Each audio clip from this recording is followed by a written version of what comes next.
Engineering ફિલ્ડમાં જે લોકો પોતાની કારકિર્દીને એક નવી ઉડાન આપવા માંગે છે તેમના માટે આ એક સુવર્ણ તક હોઈ શકે છે. તો ચાલો ભાવનગર મહાનગરપાલિકામાં જે અધિક મદદનીશ ઇજનેર એટલે કે મિકેનિકલ એન્જિનિયરની પોસ્ટ માટે ભરતી બહાર પડી છે એની જાહેરાતની બધી જ વિગતોને એકદમ સરળ ભાષામાં સમજી લઈએ.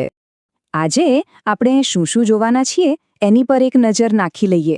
પહેલાં તો જોઈશું કે આ તક શું છે, પછી લાયકાતની વાત કરીશું, પગાર ધોરણ કેવું રહેશે એ સમજીશું, પછી કેટલીક ખાસ જોગવાઈઓ, અરજી કેવી રીતે કરવી એની સ્ટેપ બાય સ્ટેપ ગાઈડ અને છેલ્લે એક ફાઇનલ ચેકલિસ્ટ. તો ચાલો જરા પણ સમય બગાડ્યા વગર શરૂ કરીએ.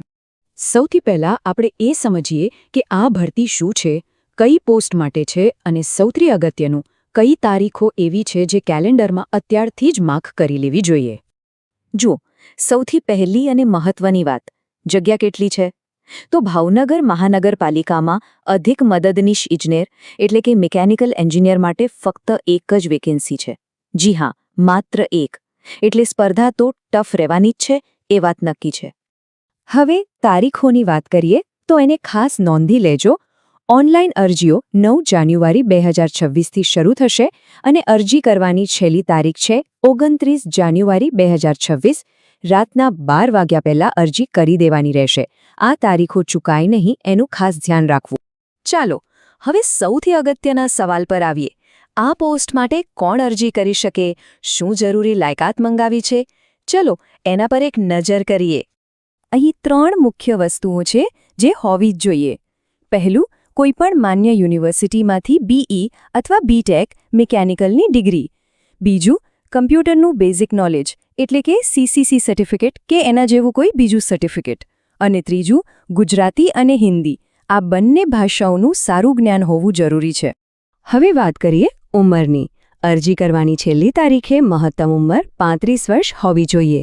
પણ હા, જો કોઈની ઉંમર 35થી વધુ હોય તો નિરાશ થવાની જરૂર નથી. અલગ અલગ કેટેગરી માટે છૂટછાટ પણ છે, જેની વાત આપણે આગળ કરવાના જ છીએ. હવે એ વાત કરીએ જેના માટે બધા રાહ જોઈ રહ્યા હોય છે, એટલે કે પગાર. આ પોસ્ટમાં સેલેરી કેટલી મળશે? અહીં આ પગારનું સ્ટ્રક્ચર 2 ભાગમાં વહેંચાયેલું છે, જેને સમજવું ખૂબ જ જરૂરી છે. તો શરૂઆતમાં જે પણ ઉમેદવાર પસંદ થશે એમને દર મહિને 49,600 રૂપિયાનો ફિક્સ પગાર મળશે. પણ અહીં એક વાત ખાસ સમજવા જેવી છે. આ જે ફિક્સ પગાર છે એ નોકરીના પહેલા 5 વર્ષ માટે જ રહેશે. આ 5 વર્ષ પૂરા થયા પછી એક મોટો અને સારો ફેરફાર આવશે.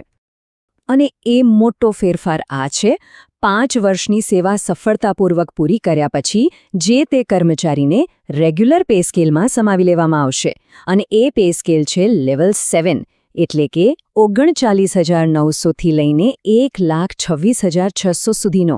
મતલબ કે લાંબા ગાળે આ કારકિર્દી માટે એક ખૂબ જ સારો વિકલ્પ છે. હવે આપણે અમુક ખાસ જોગવાઈઓ વિશે વાત કરીએ. જે લોકો અનામત કેટેગરીમાં આવે છે તેમના માટે આ ભાગ ખૂબ જ અગત્યનો છે. ચાલો જોઈએ કે ઉંમરમાં અને બીજી કઈ રીતે છૂટછાટ કે અનામતનો લાભ મળી શકે છે. આ ટેબલમાં બધી વિગતો સ્પષ્ટ રીતે આપેલી છે. જેમ કે સામાન્ય કેટેગરીની મહિલાઓને 5 વર્ષની છૂટછાટ મળે છે. એ જ રીતે અનામત કેટેગરીના પુરુષોને પણ 5 વર્ષની છૂટછાટ મળે છે. અને જો કોઈ અનામત કેટેગરીની મહિલા ઉમેદવાર હોય તો તેમને પૂરા 10 વર્ષની છૂટછાટ મળે છે. પણ એક વાત ખાસ યાદ રાખવાની છે કે ગમે તેટલી છૂટછાટ મળે, કોઈપણ સંજોગોમાં મહત્તમ વયમર્યાદા 45 વર્ષથી વધુ હોવી જોઈએ નહીં. હવે અનામત કોટાની વાત કરીએ તો દરેક કેટેગરીમાં મહિલાઓ માટે 33% જગ્યાઓ અનામત રહેશે. માજી સૈનિકો માટે 10% અને શારીરિક રીતે અશક્ત વ્યક્તિઓ માટે 4% જગ્યાઓ અનામત છે. આ સિવાય સરકારના નિયમો મુજબ EWS અને અન્ય અનામત કેટેગરીને પણ લાભ મળશે. ચાલો, અત્યાર સુધીમાં આપણે લાયકાત અને પગાર વિશે જાણી લીધું. હવે સૌથી પ્રેક્ટિકલ વાત પર આવીએ. અરજી કરવી કઈ રીતે? અહીં આપણે સ્ટેપ બાય સ્ટેપ પ્રોસેસ જોઈશું, જેથી કોઈ ભૂલ ન થાય. એક વાત મગજમાં બરાબર બેસાડી દેજો. અરજી ફક્ત ને ફક્ત ઓનલાઈન જ કરવાની છે, કોઈ ઓફલાઈન પદ્ધતિ નથી. અને એના માટે ગુજરાત સરકારના ઓફિશિયલ પોર્ટલ ojals.gujarat.gov.in પર જ જવાનું છે. પ્રોસેસ એકદમ સિમ્પલ છે. સૌથી પહેલાં રજિસ્ટ્રેશન કરીને બધી વિગતો જેવી કે પર્સનલ, એજ્યુકેશનલ અને અનુભવની માહિતી ભરવાની. પછી ફોટો અને સહી અપલોડ કરવાના છે, જેનું માપ 15 KBથી ઓછું અને ફોર્મેટ JPG હોવું જોઈએ.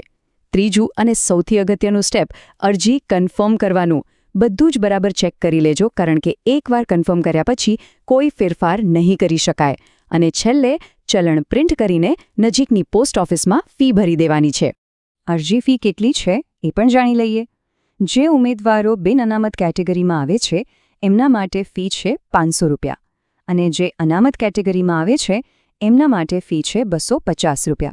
આ ફી ઉપરાંત જે તે પોસ્ટલ ચાર્જ અલગથી લાગશે.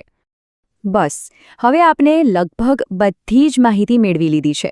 છેલ્લે એક ફાઇનલ ચેકલિસ્ટ જોઈ લઈએ, જેથી કોઈ પણ અગત્યની વાત કે તારીખ મિસ ન થઈ જાય. તો ચાલો ફરીથી એકવાર તારીખો યાદ કરી લઈએ. ઓનલાઈન અરજી કરવાની છેલ્લી તારીખ છે 29 જાન્યુઆરી 2026 રાત્રે 11:59 સુધી. અને પોસ્ટ ઓફિસમાં ફી ભરવાની છેલ્લી તારીખ છે 2 ફેબ્રુઆરી 2026.